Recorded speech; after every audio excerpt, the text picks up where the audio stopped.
Have you ever wondered how a single sentence of just 4 words can change 2 lives forever?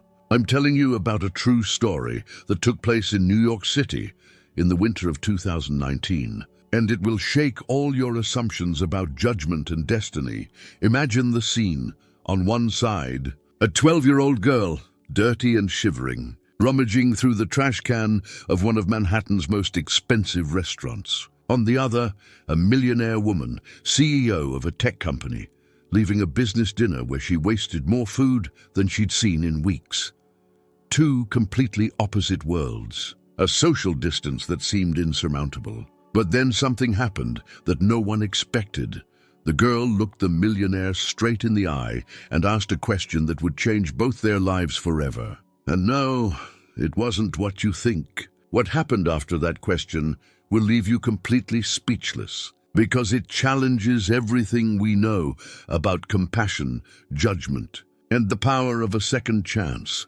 If you believe miracles can still happen in the real world, leave a like right now, because you're about to witness one of the most impressive transformations ever to take place on the cold streets of New York. This isn't just a story about riches and rags. It's about how a moment of courage can rewrite destinies, and how sometimes the person you least expect can become the angel you need most. Get ready, because your perspective on judgment will never be the same again.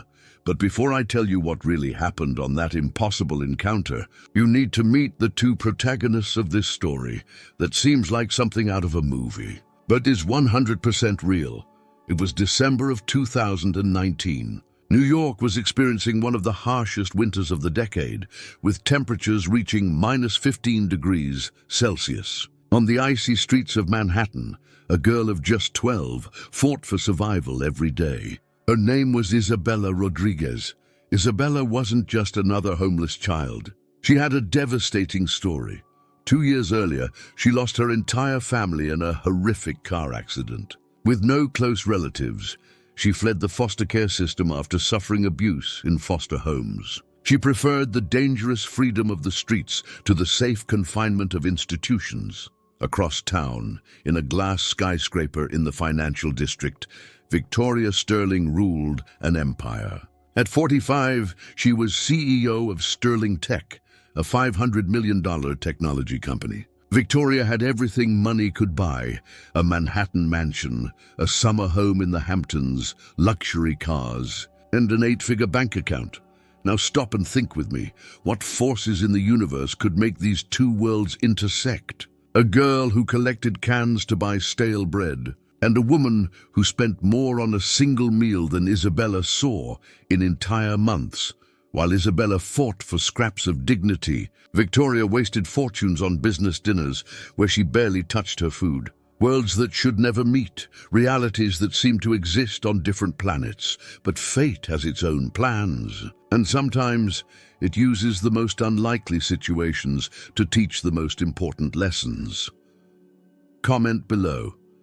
Have you ever judged someone based on their appearance? Because what you're about to discover will completely change that perspective. And it was on one of those freezing December nights that the impossible happened.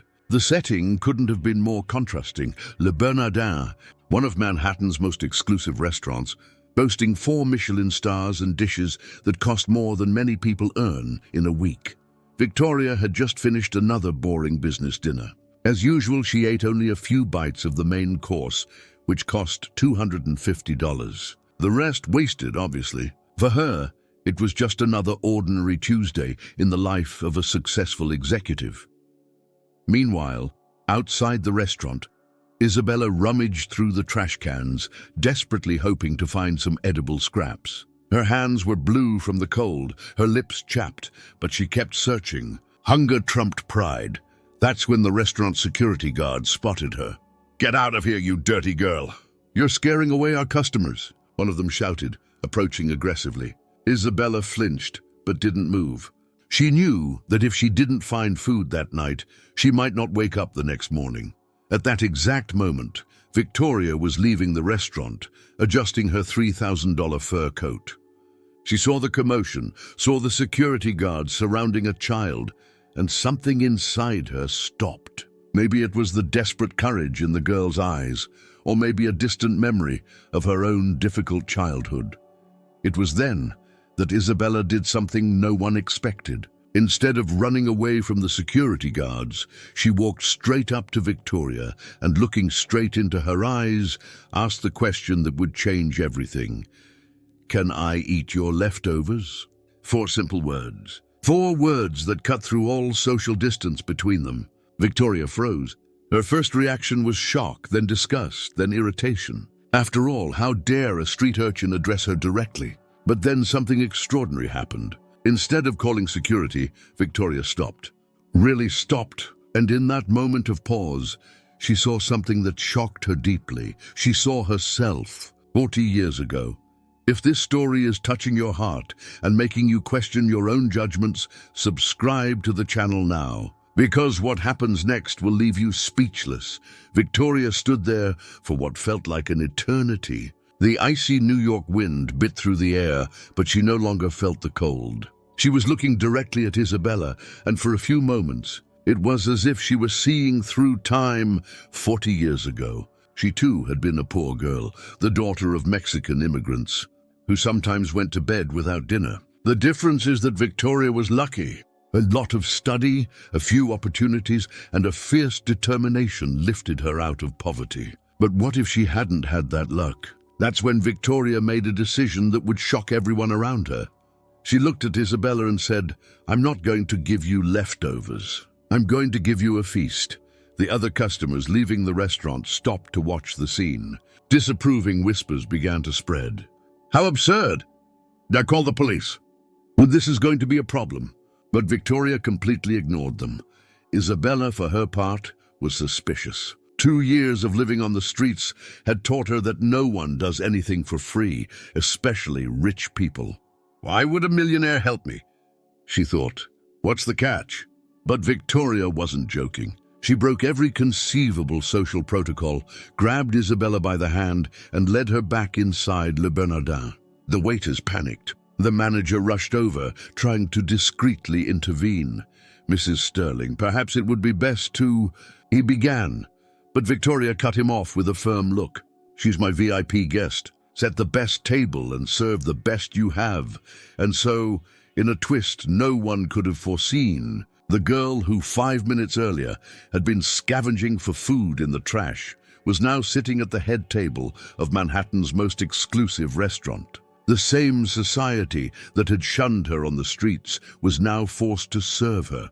Isabella looked at all the food being served and couldn't hold back the tears. For the first time in months, she was going to have a proper meal. A hot, hearty meal, served on fine china plates. Leave a like if you'd do the same as Victoria. And tell me, what do you think was going through the girl's head at that moment? But what happened during that dinner was even more surprising than the entire absurd situation that had already unfolded. While Isabella ate slowly, savoring each bite as if it were the last meal of her life, Victoria began asking simple questions, trying to break the ice. "What's your name? Where are you from? How long have you been on the streets?" Basic questions. But Isabella's answers left Victoria completely shocked. The girl not only spoke perfect Portuguese thanks to her family's heritage, but also mastered English and Spanish fluently. Even more impressive, she had learned all of this on her own, listening to street conversations, reading discarded newspapers, and observing tourists.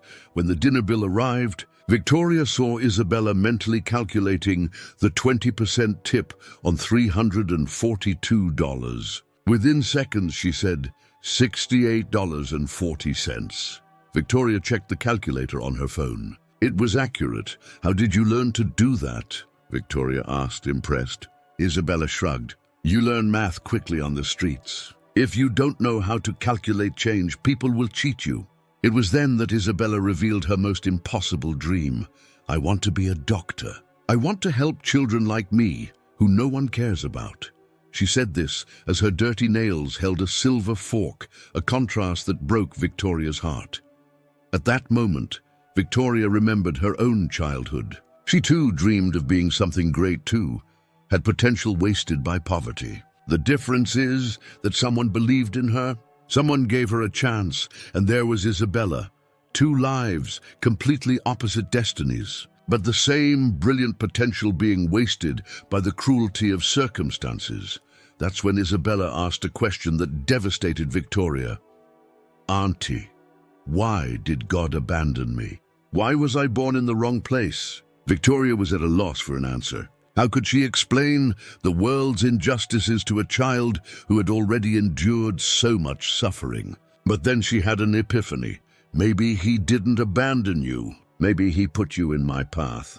Victoria's material wealth had never made more sense than in that moment. For years, she had amassed fortunes. But it wasn't until she looked at Isabella that she understood what all those zeros in her bank account were really for. Comment below. What was the biggest obstacle you've ever had to overcome in life? Because what you're about to see will show you that there's no such thing as an impossible dream. Victoria spent the entire night awake. Isabella's image wouldn't leave her mind. That brilliant intelligence wasted, that potential buried by social injustice. The next morning, she made a decision that would shock even herself. He returned to the spot where he had left Isabella the night before and found her sleeping under a canopy, wrapped in old cardboard. Victoria approached and made a proposal that sounded completely insane. "Isabella, come live with me." The girl woke up startled, thinking she was dreaming. "Is this real or am I delirious from hunger?" she asked, rubbing her eyes. After all, things like this don't happen in real life. Millionaires don't adopt street girls they met for a one-night stand. But Victoria was serious. While Isabella tried to process what she was hearing, Victoria was already mentally planning everything. Private school, tutoring, counseling, everything Isabella would need to achieve her dreams. Victoria's inner conflict was evident. On the one hand, she knew she would be judged by society. What will they think? A single executive adopting a homeless girl. On the other hand, she could no longer ignore her conscience. Isabella, however, was suspicious. 2 years on the streets teaches you that nothing is free. What do you want from me in return? No one does this without wanting something. The question was direct, blunt. Victoria's answer was devastatingly simple. "I want to see you achieve your dreams." That's all. But the first obstacle quickly appeared: bureaucracy. For Isabella to legally live with Victoria, she would have to go through social services, guardianship procedures, and a series of processes that could take months. Victoria used all her influence and connections to speed up the process. Expensive lawyers, calls to politicians, pressure on judges. For the first time in her life, she used her power and money for something that truly mattered. Meanwhile, society's reaction was brutal. Conspiracy theories emerged. Some speculated about Victoria's true intentions. Others openly criticized her. "She's just trying to show off. Personal marketing. There must be something wrong." Isabella watched all this and whispered to Victoria, "People like you don't save people like me. That only happens in the movies." But she was about to discover that real life sometimes surpasses any movie script. If you're thrilled by this impossible turnaround, leave a like and subscribe to the channel, because the upcoming transformation will send shivers down your spine. 3 weeks later, when all the papers were finally signed and Isabella set foot in Victoria's Upper East Side mansion for the first time, the culture shock was absolutely devastating. The house had 4 floors, 8 bedrooms, an indoor pool, and more space than Isabella had ever seen. But what struck her most was the silence. After 2 years of hearing sirens, street fights, and constant noise, the silence terrified her. On the first night, Victoria found Isabella sleeping on the bedroom floor, even though there was a king-size bed available. "Why didn't you sleep on the bed?" she asked. Isabella's response was chilling. "Too soft. I'm afraid I'll sink in and not be able to get out if someone attacks me." The trauma of the streets was deeper than Victoria imagined. Isabella suffered from panic attacks when she was confined to closed spaces for too long. She had a phobia of showering because she associated it with vulnerability. She ate too quickly, as if someone was going to steal her food. Victoria realized she had completely underestimated the challenge. Saving Isabella from the streets had been the easy part. Taking the streets out of Isabella would be a much more complex process. She hired New York's top childhood trauma psychologist. Dr. Sarah Chen cost $500 per session, but Victoria didn't care about money at the time. At the same time, private lessons began. Victoria hired professors from top universities, Harvard for math, Columbia for literature, Princeton for science. And what happened was extraordinary. Isabella absorbed knowledge like a dry sponge absorbs water. Within 2 months, she had caught up on all her academic progress. Within 6 months, she was studying university-level material. Teachers were impressed by her learning ability, but not everything was perfect. Isabella felt devastating guilt for having abandoned her friends who were still on the streets. Every night she cried, thinking about the other children who continued to suffer cold and hunger. That's when Victoria learned the most important lesson of her life. Saving someone isn't a one-time act. It's an eternal responsibility. It's not enough to just pull someone out of a bad situation. You have to help them rebuild themselves completely. And it was on one of those difficult nights that Isabella, for the first time, called Victoria aunt. A simple word that was worth more than all the profits Victoria had earned throughout her career. Comment below if you believe everyone deserves a second chance at life.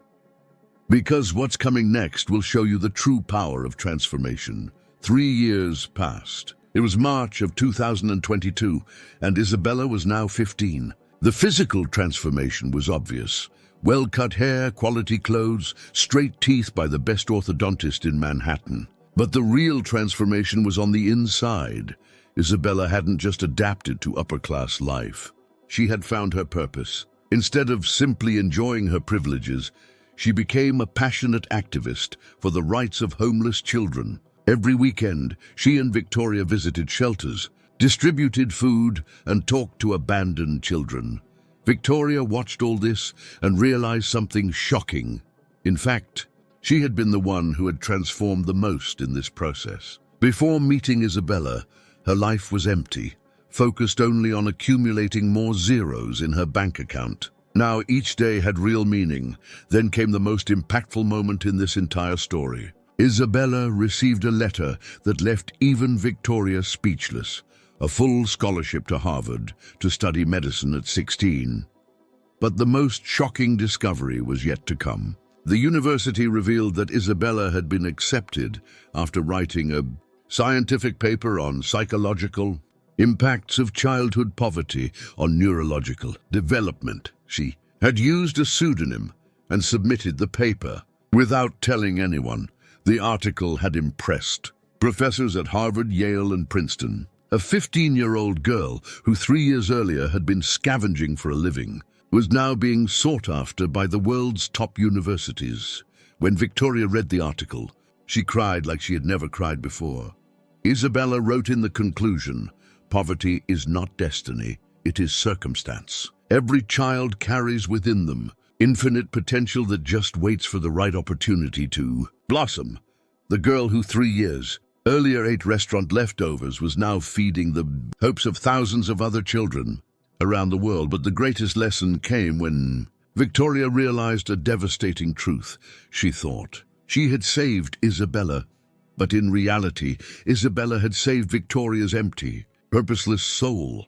And that's when Isabella made a decision that surprised even Victoria. She announced that she would use part of the inheritance Victoria was planning to leave her to create an NGO dedicated to taking children off the streets and giving them the same opportunities she had received. Tell me one thing, who really saved who in this story? The millionaire who offered opportunities, or the girl who restored meaning to the lives of those who helped her? If this story touched your heart deeply, like it, subscribe to the channel and activate the bell. And comment below what was the most important lesson you learned from this true story. Because this reflection can change the way you see the world.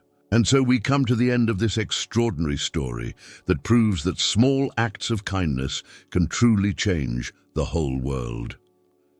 Today, in 2025, Isabella Rodriguez is 18 and in her second year of medical school at Harvard. She's specializing in social pediatrics, just as she dreamed on that cold night when she asked to eat Victoria's leftovers. Her professors say they've never seen such a brilliant and dedicated student. Victoria Sterling, for her part, completely transformed her company. Sterling Tech became a global model of social responsibility, investing millions of dollars in programs for vulnerable children. She discovered that doing good is much more beneficial for the soul than simply accumulating wealth. But perhaps the most beautiful thing of all is that they remain inseparable.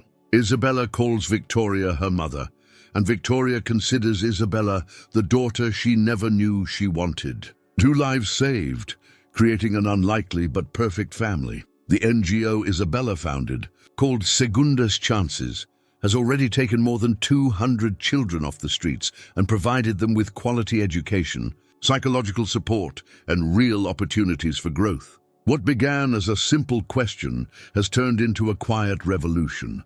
Every time Isabella tells her story in lectures around the world, she ends with the same reflection. That day, I wasn't asking for food. I was asking for hope. And Victoria gave me so much more than that. She gave me back my faith in humanity, and it makes me wonder how many Isabellas pass us by every day. How many opportunities to make a difference do we miss because we're too busy with our own lives? How many miracles do we miss because we're afraid to get involved? The truth is, we all have the power to be the Victoria in someone's life. It doesn't have to be a millionaire. It doesn't have to change someone's entire life. Sometimes, a simple gesture of humanity is all someone needs to find the strength to carry on. If this story inspired you to see the world through different eyes, leave a like below. Subscribe to the channel to receive more real stories that will touch your heart and make you believe that there is still reason to have hope in humanity. And share this video with anyone you think needs to hear this message. Because sometimes a story can be just the push someone needs to make a difference in someone else's life.